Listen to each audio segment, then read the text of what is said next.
Welcome to another episode of the Connecting Dots podcast with Samuel Bisrat. Welcome. Thank you very much. First of all, I want to thank Hugo of TechQuartier for connecting us and for hosting us here. Thank you very much.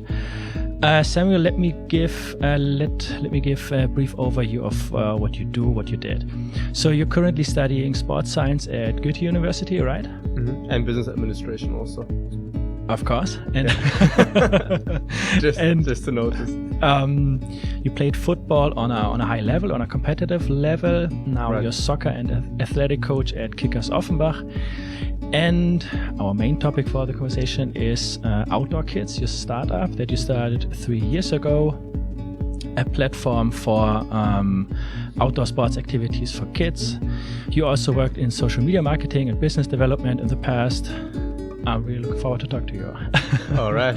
So, when did you first start out playing soccer, and how did it come about? That's a good question. So I basically started to play football or soccer when I was 5 years old or 4 years old. I started to participate in a sports club in a very early age. I was 6 in the so-called F-Jugend.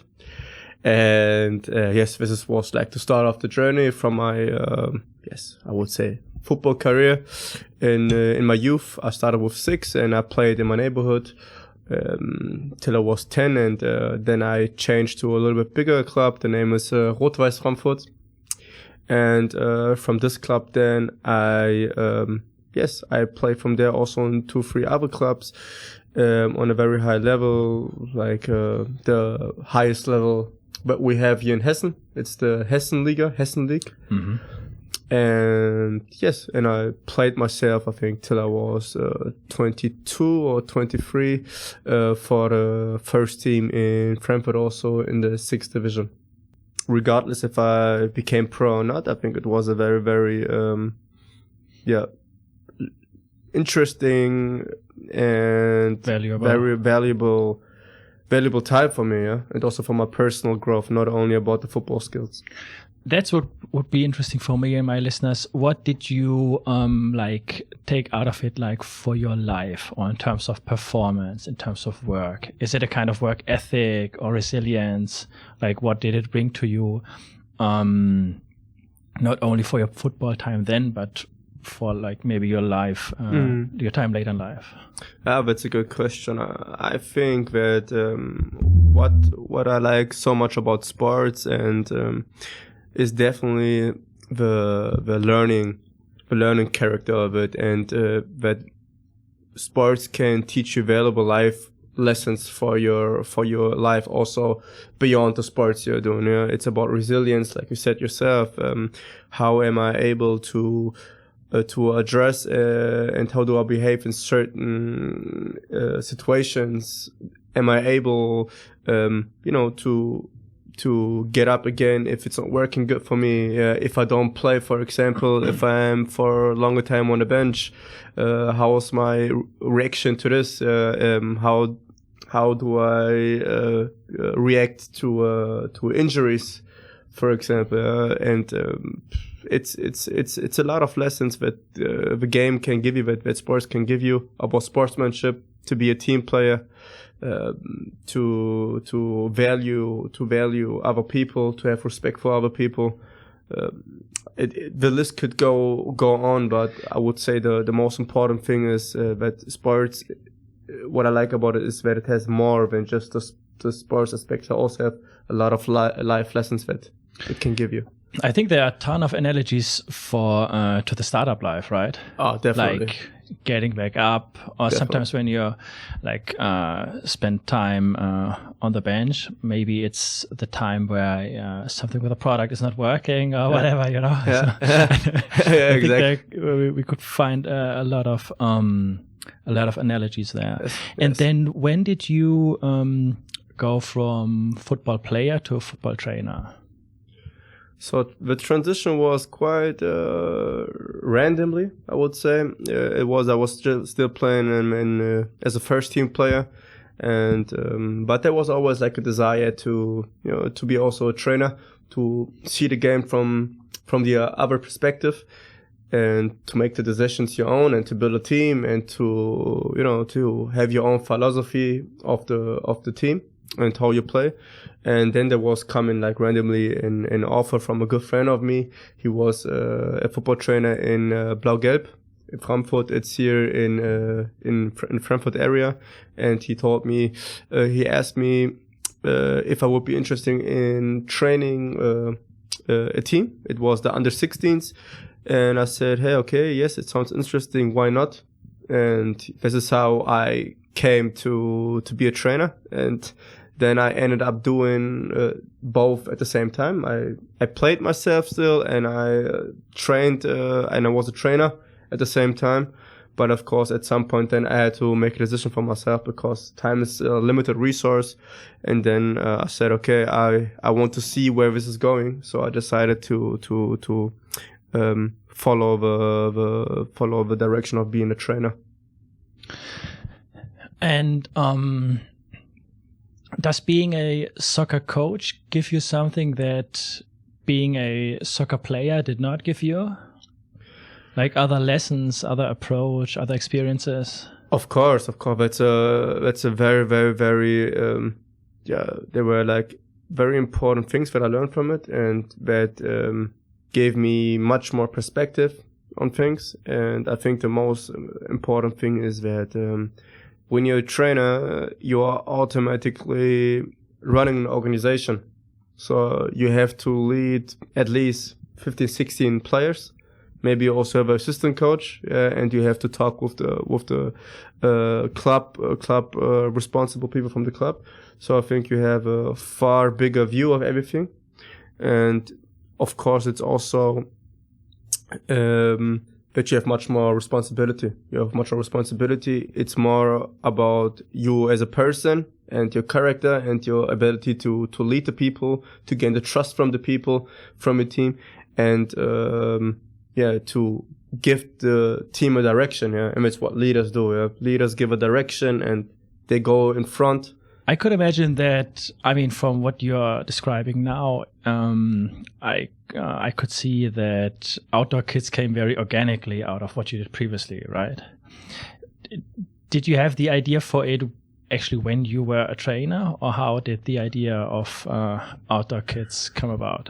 So it's a very good question. So I think to this idea, they were coming more than just one thing. Different things come together, and this is how it developed. So the first thing, of course, was that I always wanted to do something in sports. It was like, I want to do something in sports. And I actually started Outdoor Kids already like 1 year after my first year as a trainer. So I started as a trainer in 2016. In 2017, I started to be I founded Outdoor Kids. How old were you? I was at this time, when I launched, I was 21. 21 years old. I'm now 25. So still quite young. And yes, and also because I was already starting to study sports sciences, and also this information that I consumed there, also about health, about health topics. What is driving which criteria are important for kids or for people in general to maintain a healthy lifestyle. And one of this was also like that kids.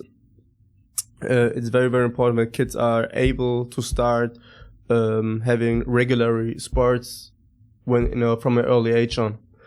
And especially for kids in urban areas where there's not so much space anymore, the behavior changed, and the people change, the parents change, the way how they want to use this kind of things changed, and this is then how the idea came slowly, and then at some point it came to where I said, okay, I have to do something there. There's a market for, there's an opportunity for, and this is how I started then Outdoor Kids with the sports programs that are running just directly where the people are in the parks, in the playgrounds, just where the people live, so that you can reduce the barriers for the people to start this kind of activities. The interesting thing about Frankfurt is that it's much greener than people outside might think. Exactly. I was so surprised when I moved here. Like, wow, there are a lot of fields and parks. Actually, a lot of opportunities to do stuff. Exactly. Like what a lot of people don't know is that Frankfurt basically is 49% is green. This is what 49% of Frankfurt is green space. This is what you don't know. I mean, for example, the in Sachsenhausen Süd, the whole Stadtwald, for example, it takes a lot of green. Here you have a lot of green. So, but in general, 49% of Frankfurt is green, and most of them are public spaces. And this is then also why I said, okay, why should we now invest in building new infrastructure if we already have the infrastructure ready and it is not used, and we should first work with what we have. And this is basically the green areas what we have, from the playgrounds to the parks, and this is how the idea was born and how we started. So let's get a bit into the details of how Outdoor Kids works. The parents go online and they see like kind of the program, and then they can choose what the kids can do as part of Outdoor Kids. Is that right? Exactly. So basically how it's functioning right now. So Outdoor Kids has a website, and in this website there is an integrated online shop. The website is outdoorkids. Outdoorkids.online. Yeah. And you can just basically go on the website. You see the online course plan. You see it's very transparent already. It's visible. You see on which days, which trainer, what activity is there. You can see if there's still open places or if it's a waiting list. So very, very transparent. And the people can just book themselves for a trial, for example. It's free, and then they can just come to the lesson, have a look how it is, get a first impression. The child can have a first impression. The parents can have a first impression, and if they like it, basically we have a subscription model with different opportunities, with different how do you say it? With different like plans of different plans, plans. Yes, exactly, with different plans, and they can book one of these subscriptions for that child. Yeah, and so the first lesson is for free, I would assume. The first lesson is for free, yes, exactly, and then they have like a subscription model from 1 month to 6 months. So you have a 1 month subscription, but you can cancel every month. You have the 3 month subscription, and you have the 6 month subscription. And you basically can choose one of these free terms. And the trainers are also displayed online, so the parents can check, hey, I would prefer this trainer to go along with my kids. So what they can see is they can see the name of the trainer. Yeah, and the most trainers already, they have a little picture of them on the activity. They can see a little picture how the trainer looks like, but of course, they cannot say, okay, my kid, I only want that my kid comes to this trainer. They cannot pick the trainer, but they can pick the activity they choose, of course. And then at the first few training sessions, they see the trainer and they can get a feeling for how he's like. Exactly. Or she. Yeah. Exactly. And how did you find the first few trainers? I would assume you're the first trainer that you had. Yes, of course. I used my own resources in the beginning, of course, and I still use them because I think in this very moment, my resources as a trainer are still very important for the company. But the first trainers were basically from my own network. But I also have, of course, if you are in sports, you automatically gain a network in sports. And this is how, and also because I'm studying sports sciences, and I had direct contact to the people there. And I think to get the first ones, this is how I gained the first trainers. Yeah. And I also saw there are some special things like celebrating children's birthday. Exactly. How does that look like? Do you speak with the parents in advance to see what the kids do, or is it like a fixed concept and the parents can decide if they want it or not? Yeah. So basically, Outdoor Kids has 3 main services. So the main or the most common service what the people use is our weekly lessons. Then we have the holiday camps, what we offer in the school holidays, where the kids are with us from Monday to Friday for the whole day from 9 to 4 p.m. for example, and then they have a day plan. They do sports, go out to the playground, have lunch there, and so on. And the third one is like the events what we have, like birthday events for example. And at the end of the day, what we just do is we transfer our sport activities to this birthday.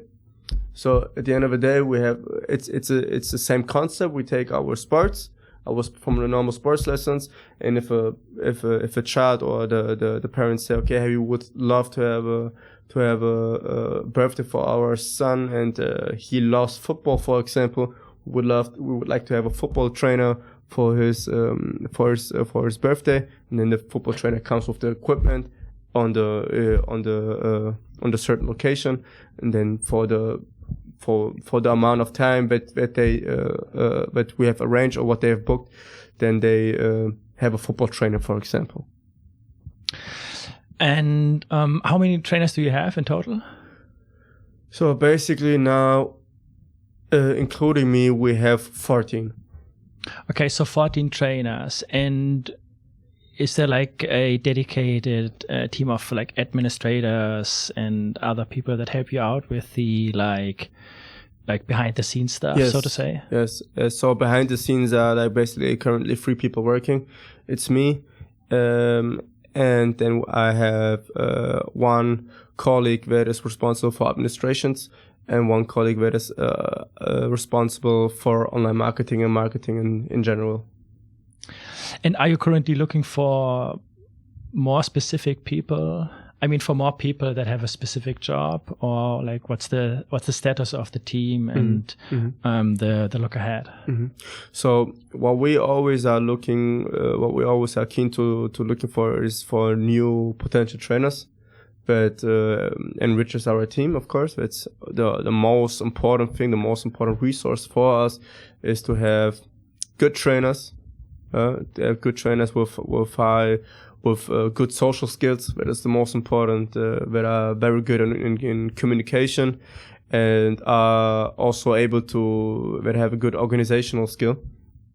I think these 3 things are the most important, and we always are also looking for people for the work behind the scenes, like you said, for marketing or administrations. A question comes to mind that I didn't think of before. I would assume that there are a lot of trainers and coaches that cannot handle kids well. So did you ever have to like let somebody go, tell somebody, hey, maybe you're not the right one to work with these kind of kids? Because I didn't know if I would have the patience to coach like so many kids. Honestly, I don't know.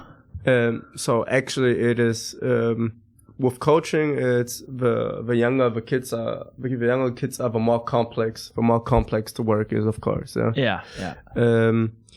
And not every trainer is particularly right for all age groups. So maybe there are trainers that are able to work with kids from 6 to 10, but are not able to work with kids from 3 to 6 or from 11 to 14, because then there is another skill or another personality is maybe demanding for it. Yeah. So definitely there were also a lot of learnings, and the biggest learning I think for me in hiring and recruiting new trainers was not the skill set of a certain sport. So if you work with kids in the age from 3 to 10 years, you don't have to be an informal professional soccer player. Yeah. So what you need someone that has, like I said already, someone that has high social skills.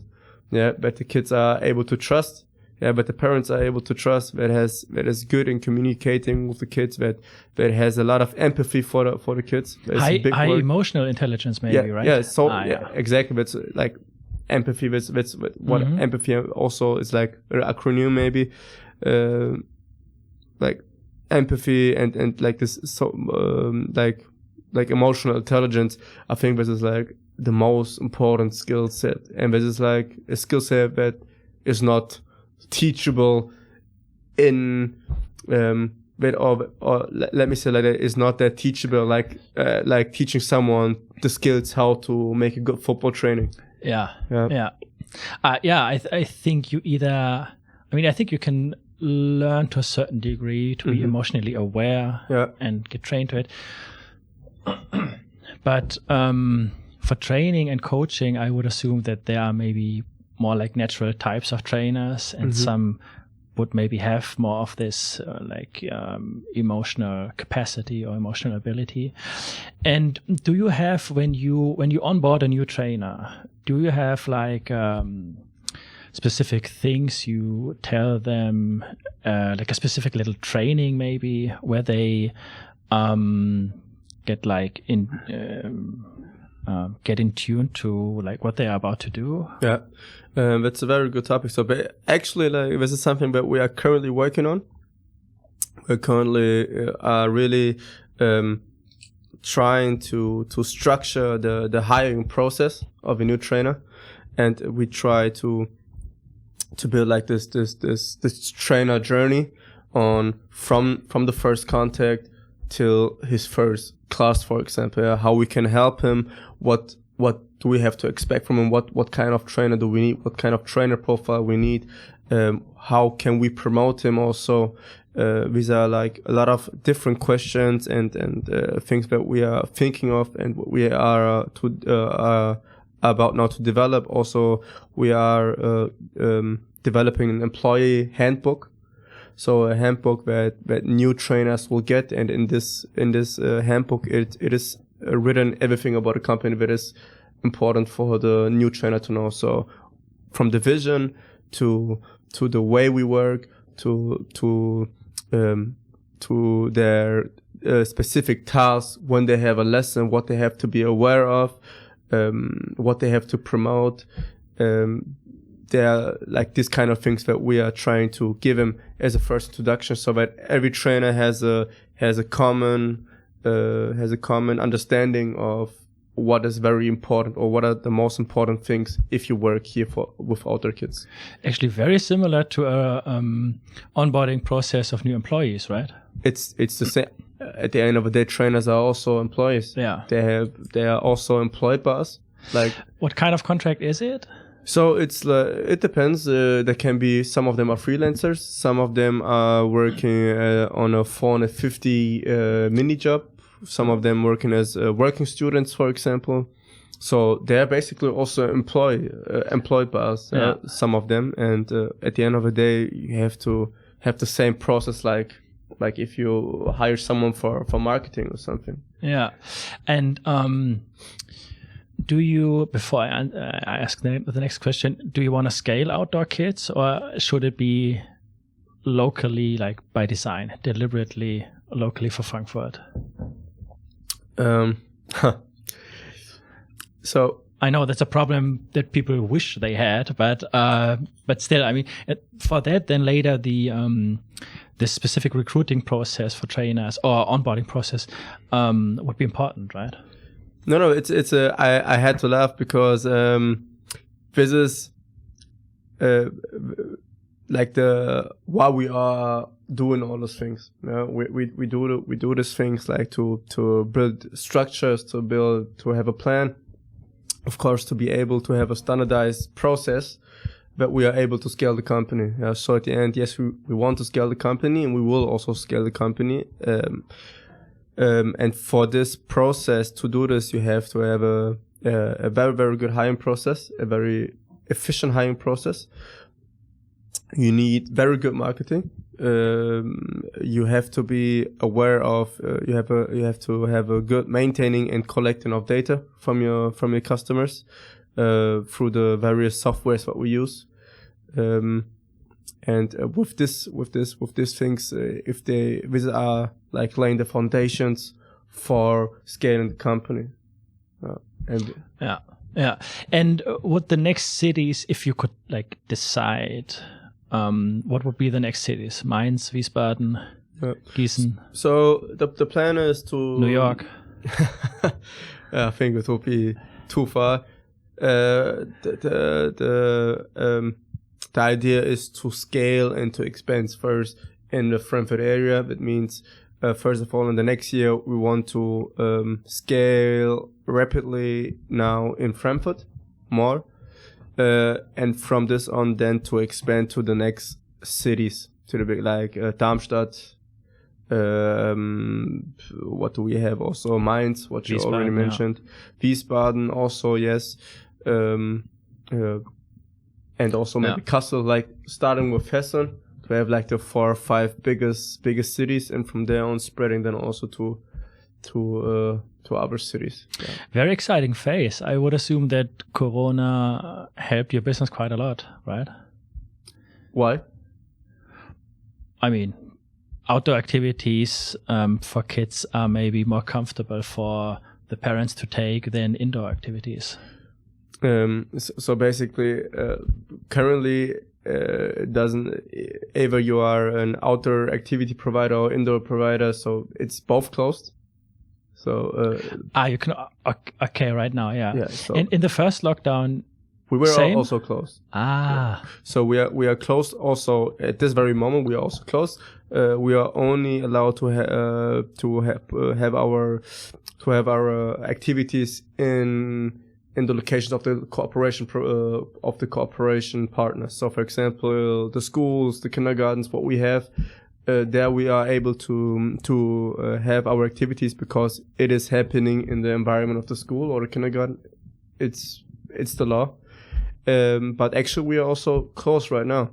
But of course, you are partly still right, because the barrier to start an activity with your child will be lower for activities what will happen outside. So there's definitely an advantage that we are aware of. But I would say the most important thing is now what you have to think about is that if your business model or our business model as it exists right now, if it's still practical and still efficient for the after lockdown phase, the easy question is: are people still willing to buy a 6-month subscription? Mm-hmm. They cannot plan themselves. They cannot plan themselves. They don't know what is with the economy. They don't know if they maybe have to go to part-time work again. Yeah. So there are a lot of risks. And a lot of things you have to consider. So this is also for us a very huge task to adapt to this, to adapt our business model and how we also monetize. And at the other point also it's a very big advantage for us to if we are able to understand our customers and the members and our target group, and we are able to give them in access to our company that is adapted to the current situation. This might makes the possibility higher that more people will also maybe then choose again to go out and to have regular activities with their kids. It's smart of you guys to have not only a 1 month and a 6 month subscription plan, but also a 3 month. I think that's maybe something that parents would likely want to decide on, right? And let me check what else I got. Actually, it's currently the 6-month subscription that it has it has like 50% of the bought products are the 6-month subscription. Yeah. But it also that the price is lower, but I think our hypothesis to this is also that we don't charge an entry fee for the 6-month subscription, because in the 1 month and the 3-month subscription you have a extra entry fee of free 30 euros. And in the 6 month not. Okay. Yes. So the 6 month gets booked the most, and then 1 month or 3 months? And then 3 months. And then 3 months, and then 1 month. Yeah, I think they don't wanna have to do the subscription every month over again. That's maybe why, right? No, it's you also call Is it auto renewable? It's all our subscriptions are auto renewal. It's not, you don't have to get active. You don't have to extend it actively. It's like okay. It's also like in the subscription economy, you call it like the evergreen renewal. So they just go also the 1 month. It just runs until the member cancels. He has to actively cancel it, but not actively renew it. Exactly. Yeah. You only have to actively cancel the subscription. Yeah. And I'm sure you're bootstrapped. No investors so far? Yeah. Yes, we are bootstrapped. We took a small loan, I think January 2019, but very, very, very small investment in marketing, in some equipments that we want to buy, but the most of the time we are financed by Bootstrap. Yeah, and you're 100% business owner or somebody else? Just you. Yeah. Yes. And would you be open to getting investors involved in the next years? So definitely. So now the goal now is just to lay the foundation. To lay the foundation more and to have a very structured growth plan. How we are able to scale our company from hiring to marketing, and there's some certain KPIs that are very, very, very important for us to track, and this is what we are going to do. And if this KPIs are talking for us, and looking good, there's no reason why we should not approach investors to invest in our company. And in non-lockdown times, where do you usually have the courses? So we have our courses. The main idea of Outdoor Kids is this very user-centric approach where we want to make the participation of the kids as easy as it can be. So the easiest way to do it is to just go as close as you can, as near as you can to your customer list. So we decided for some different areas in Frankfurt that fits, of course, our target group and also have enough of habitants. And we go there to the mainly spots of the green spaces. Like, for example, in West End, there's the big Grüneburg Park. Yeah. You have in Sachsenhausen, actually, there are also bigger parks, but we have choose a more frequently used playground that has a green space next to it. We are in Hafenpark, the ICB Park. We are in Bockenheim, in the Rebstock Park. It's the border to Gallus also where the new buildings are. So this is like strategically where we have did our spots now. We want to expand also to Riedbeck, more into Gallus, into the new areas. So there are still a lot of places in Frankfurt that have to be explored. And I think in Frankfurt there is still a lot of capacity in a very big market. I'm thinking of stuff that you might have to deal with that me as a layperson could not think of. Like, did something like insurance issues give you headaches? Did you have to deal with the city to get the permission to be in the parks, or does the city not care? And so when I started Outdoor Kids in 2017, I first talked with the city if this is possible to do. But even before I called them, I already didn't research on if are there already outdoor activities in in the landscape in Germany. And if you see that there were like plenty of providers, especially for outdoor training for adults, and they are running now for many years, and they're in whole Germany. So definitely this case of having activities outside, it looks like it works. And just to get sure, I also talked with the government here, with the city here, and they just told me like that if I use this, if I use the space, just leave it like I found it. So that was their only advice. That's fair.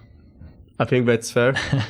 And about insurance, that's not a big deal. There are a lot of solutions how you can find insurance for yourself or also for your employees. That is not really. That's not the advantage or like the big. How you say? Big issue, yeah. The big issue, yeah. And the parents, do they stay usually there when the course goes on, or do they go home and the kids are with the trainer? It depends of the age group, of course. A parent that brings his 3 or 4 year old might stay in the near, but kids that are already 6, 7, 8 and stay, for example, for 90 minutes, of course, they then the parents they go home again, do some work, do some groceries. So it's also a very practical way for the solution for the parents, because then they can also use their time good and to get some things done. Yeah. And I saw online that you were part of a challenge called #GoTeam or GoTeam. Say about this challenge. What was it about, and why did you take part in it? So when they first contacted me, I was like, is this spam or what kind of message is this? Like, you have the chance to be in a commercial with Eko Fresh and Bonnie Strange and Philipp Westermeyer. I was like, all right, okay, well, what is this about? And then I digged a little bit deeper into it, and then there was a phone number, and I called this phone number, and then it was actually a really long and interesting talk. And then he gave me more information, and then I said, "Hey, but it sounds pretty cool.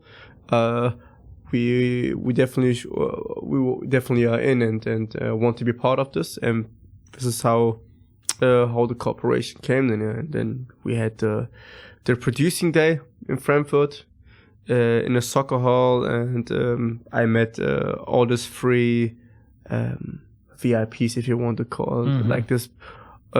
In person, Eko Fresh, Bonnie Strange, and also Philipp Westermeyer. 3 very different people, huh? 3 very, very different people, very different people. Bonnie Strange as an Instagram influencer, Eko Fresh as a former or still rapping, and now he is also an actor. And Philipp Westermeyer, that is much more about business, about the business world and startup world. And I think it was an interesting combination, and all of them had a different approach to see the things, different perspective, and I think this also really helped me to see the things from different angles. And what exactly was the challenge you had to go through?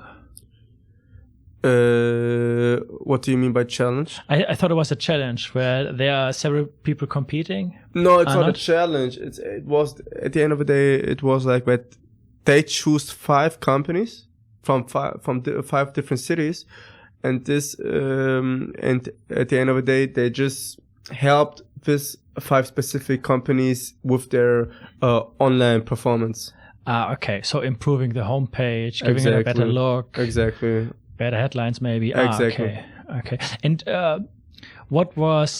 can you give away what some of the input was? Like, did they say, hey, the homepage should look like this and use this slogan? Yeah, like all of them, they had a different approach of looking at the website. Like, Bonnie Strange, she was more about the visible side. She said that it should be more colorful. Should be more playful. Eko Fresh was more about the text because he is a rapper. He's a rapper. He is a rapper. He was more about that it was too much text and make it less text, condense it, right? Condense it a little bit, be more, have better headlines.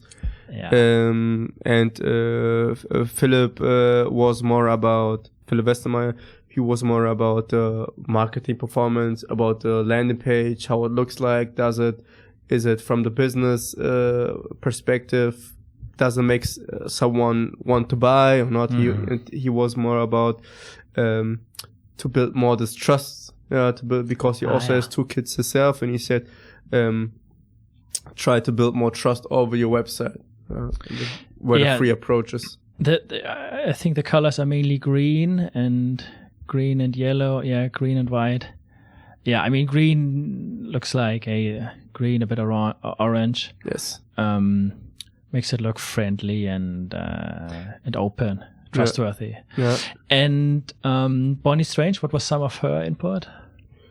It was that the website should be more colorful, should be more playful. It should be more an eye catcher. To have this more because it's with children, to adapt also the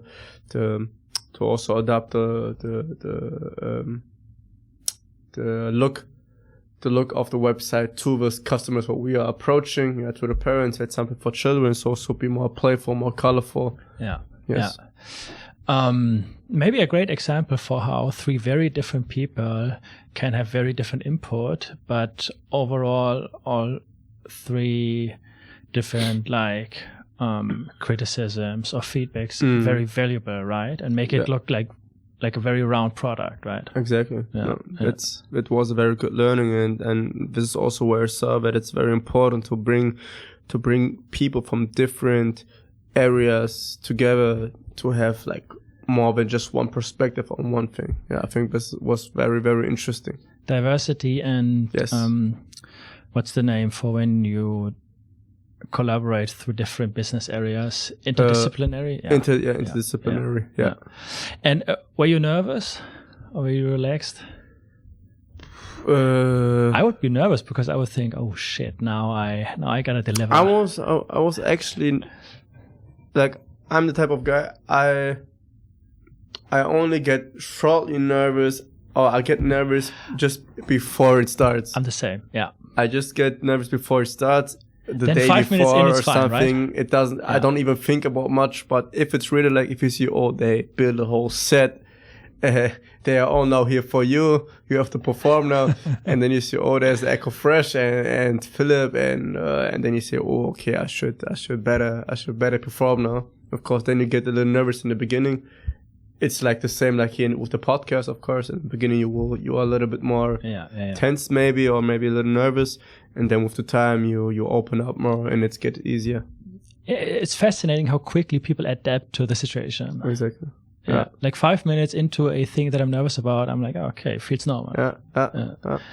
And when you reflect on your activity as a founder so far, are there 2 or 3 big lessons where you're like, oh wow, I didn't know I had to make this lesson, or it surprised me how different it actually is to be the founder of a business? So the first thing that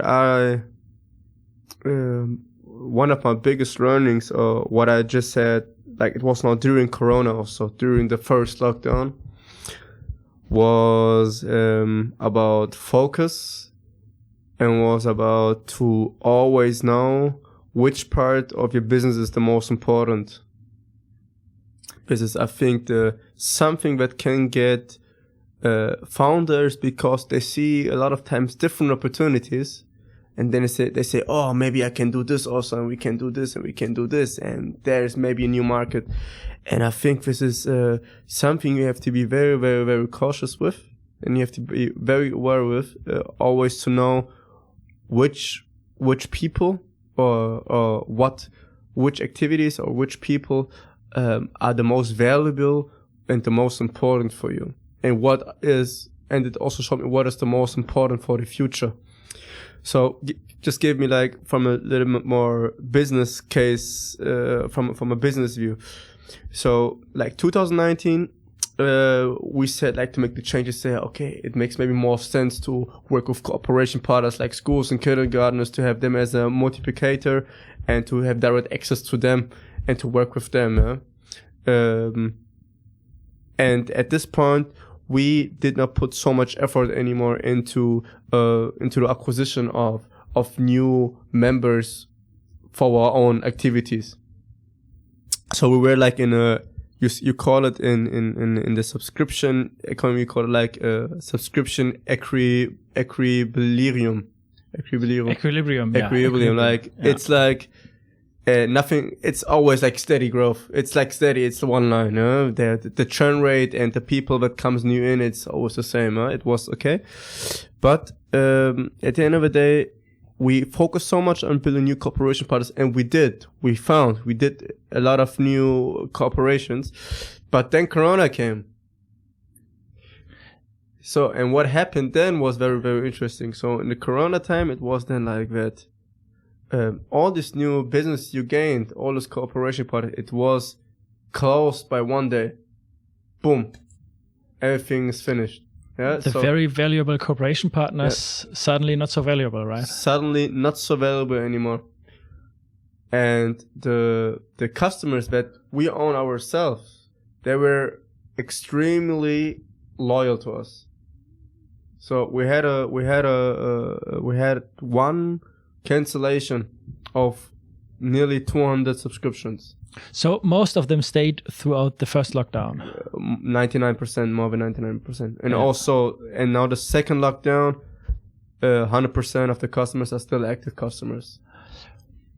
What I really appreciate, and this is also what makes us and me understood that for us the most important thing is the direct connection with our members. And to build this community and have this customer relationship. So there are a few things I find very interesting in this. So the lessons would be focus and prioritizing, right? Exactly, focus and prioritize. Yeah. Yes. And I would imagine it's hard to build a community when you are one person and you can be in one time and place at the same time, but there are so many different teams or like groups of children meeting and in different places. So do you take on some effort to like approach parents or kids again and again to keep up with them, to get feedback, to keep everybody in good spirits? Is there some like community building efforts you take? That's a very good point. So the first and the most important, the most important person for creating the relationship between us and the member is always the trainer. He's the first one. So he's the face of the company. You can say it like this. He gives us he is the first one that is responsible for the customer experience, of course. And what we then of course want to develop for the future is we want to have regularly so-called Outer Kids tournaments. This means there will be like in a regularly like in an interval of 6 weeks, we will have like a tournament where all kids from all the different locations will come together. Cool. And at one cooperation partner, we have here a sports club where we are always able to use the facility to come together there and have come together, some sports activities there, making the parents also meet each other, making the trainers meet all the different parents also. So it's really about this customer relationship.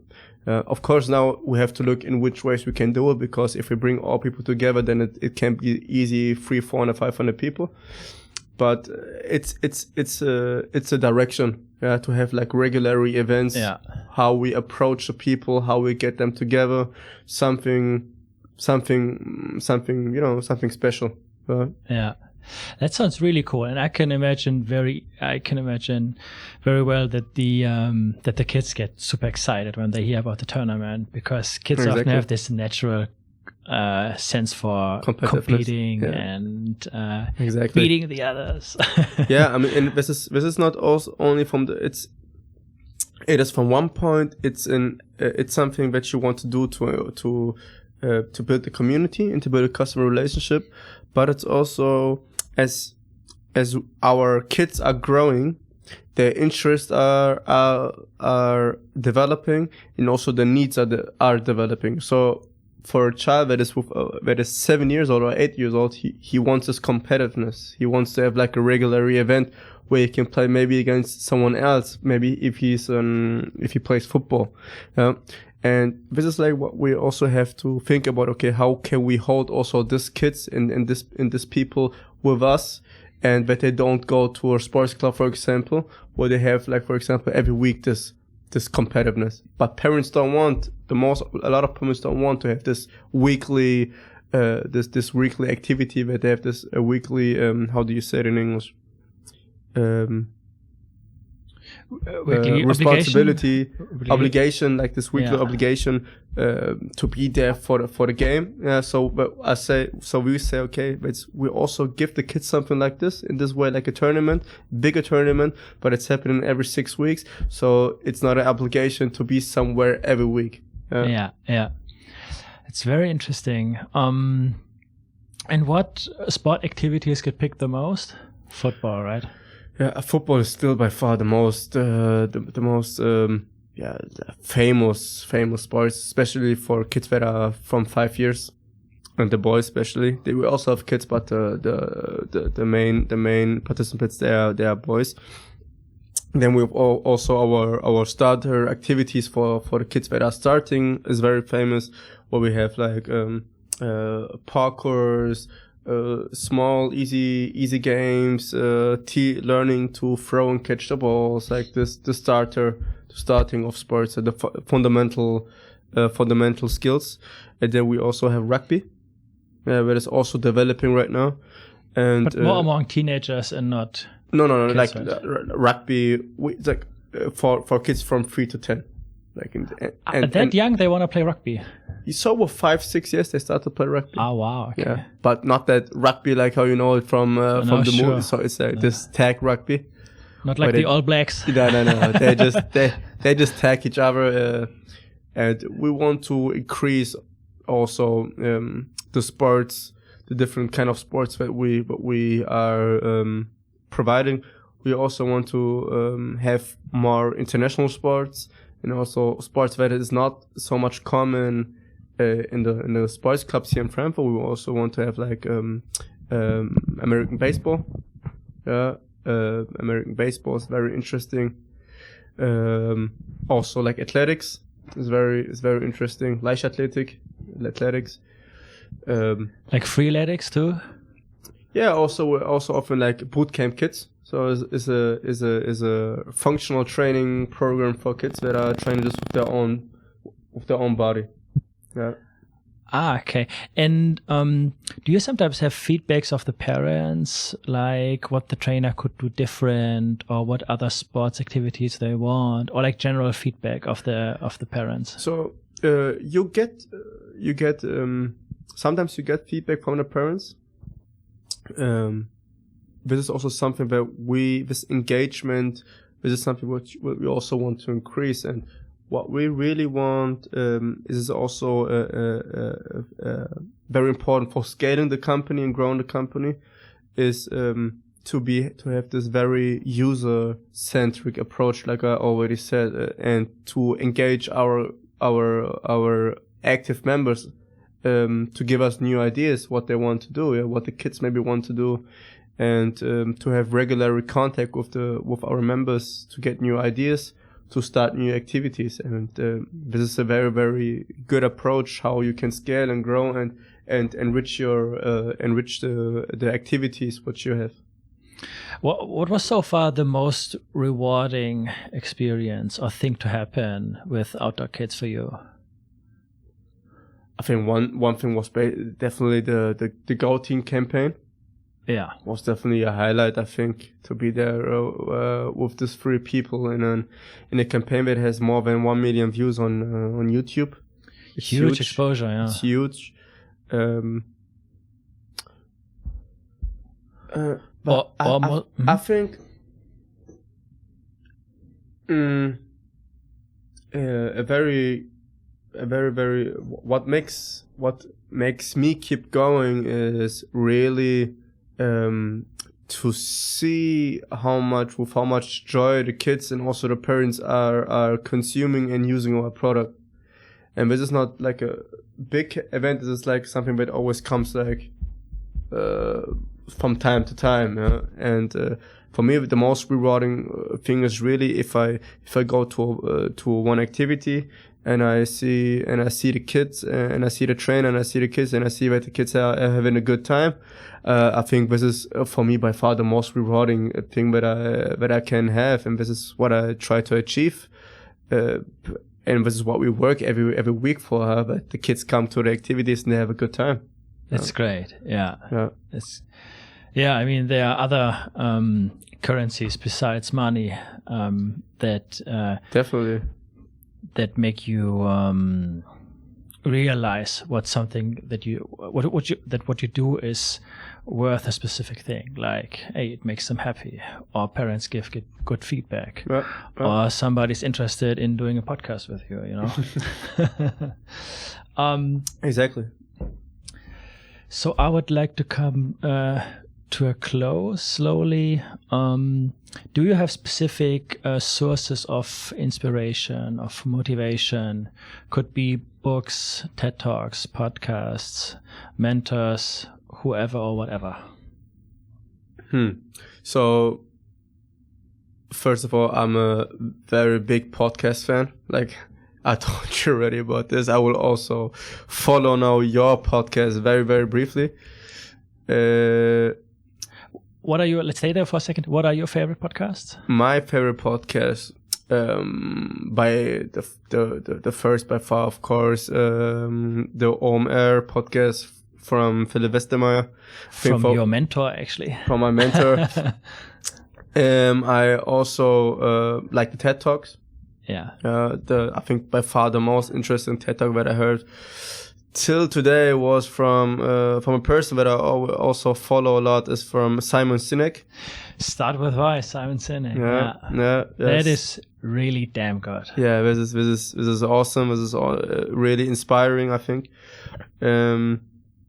What podcasts I also like to listen to? I think the podcast Kassenzones is also interesting for e-commerce business. Like a German startup business podcast, yes, kind of. Yeah. Yes. Yeah. No, that's great. Can we? I will keep in mind what else we wanted to talk about, but can we stay there for a second? Yes. Start with why. How did it help you in any way to figure out your own why? Because it did made me think like, okay, what is actually my why? And having a vision for what you do, especially when you work for yourself, can be hugely important for keeping focus and staying motivated. That's a good question. At first, what I think is very important to know is that it's very important that you are still through this journey and through the daily routine and works, that you always are able. Bless you. Thank you. That you always are able to get back to have it to go one step back and to know, okay, why am I even doing this? Yeah, I think this is very, very important, and this is something that can get lost very, very quick in the daily routine. This is something that you can forget very fast. If you think about making money, if you think about to grow, if you think about how you want to look like on the social media, how you want to present yourself, and I think the thing from Simon Sinek to go really deep into your why and why you're doing what you do it's very, very important. And for me, my why was to say, okay, I want to do something meaningful. I want to spend my time, my working time, my lifetime with creating something that has a meaning and a value for other people. Period. That is the main value. And I found, and I created, and with this value, then I created Outdoor Kids.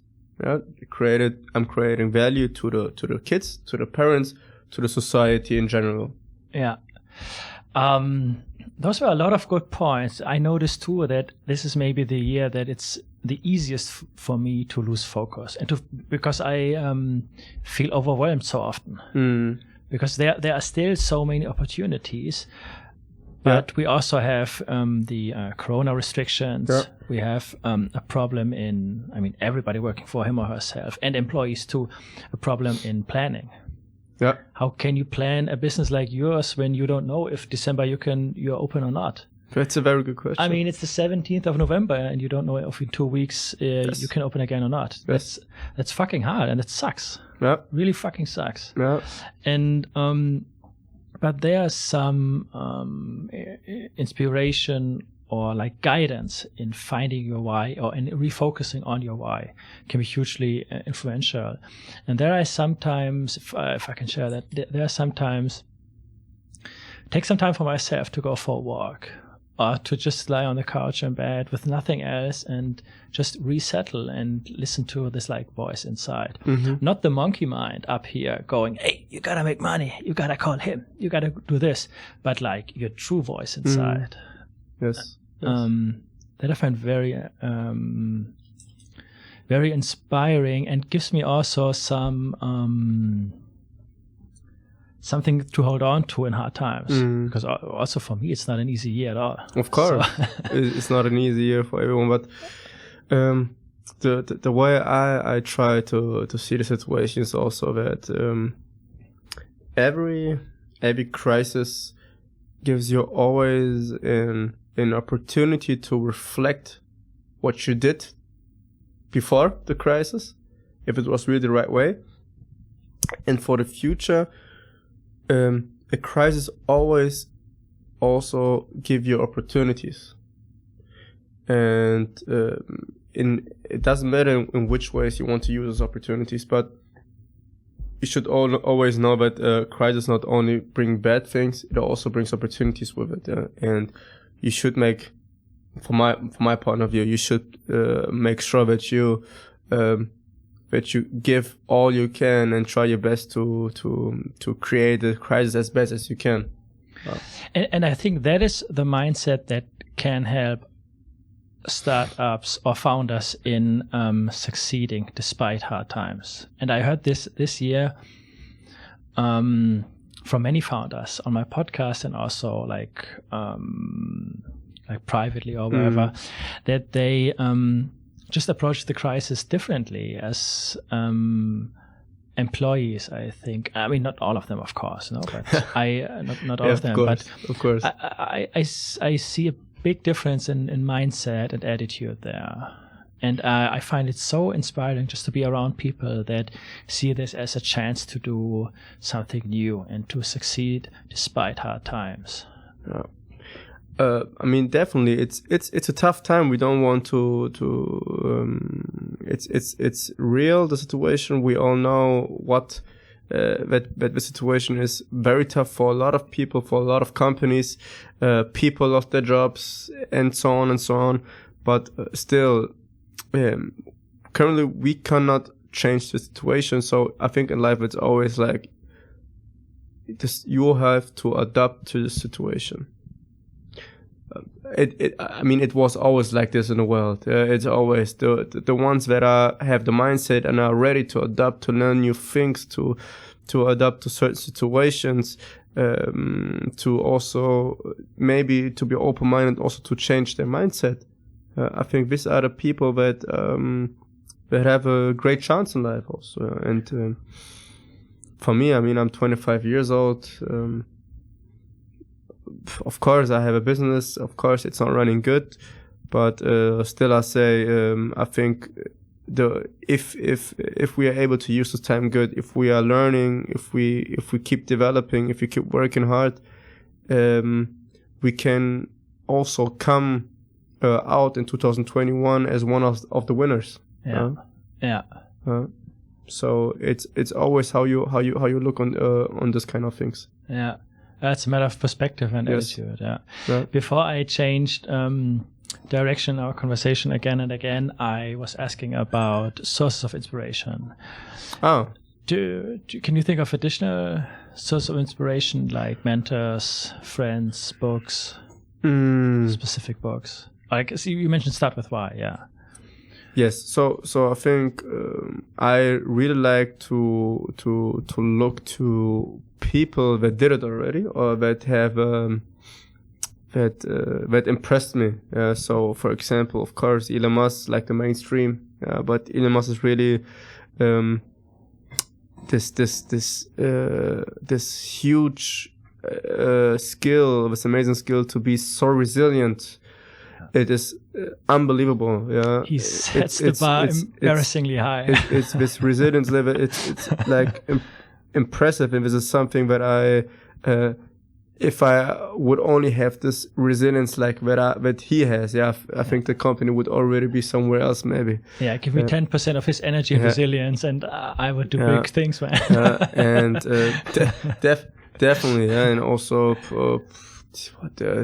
other people, also Phil Knight from Nike.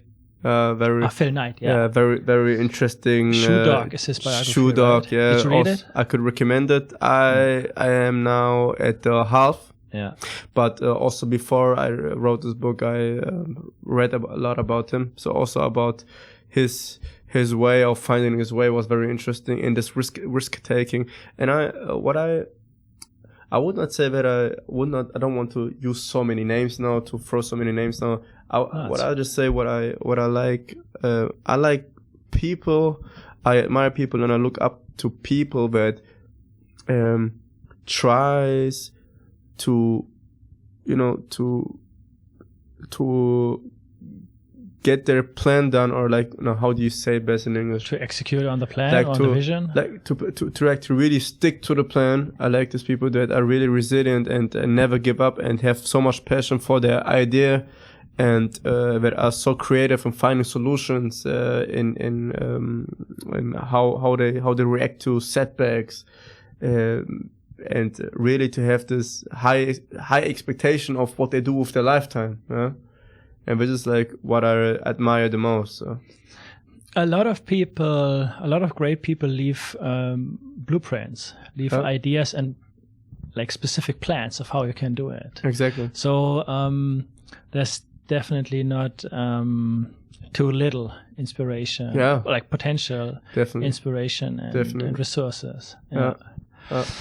So I would like to close with a little quote that you have in your LinkedIn profile. It's from the Bible. We don't need to get into specific religious things, but it's the quote: "What does it profit a man to gain the whole world when he loses his soul?"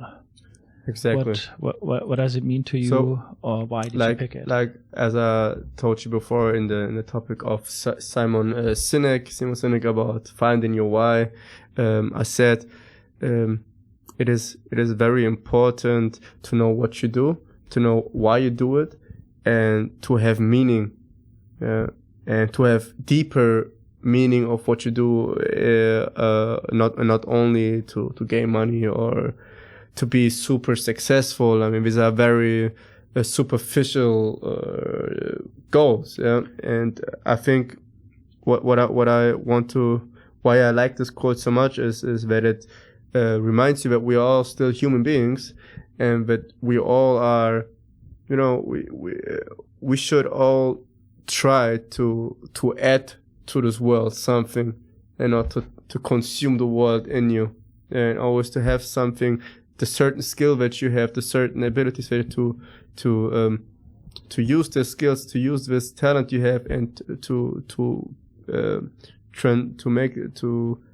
develop something good and something meaningful for the society. Yeah.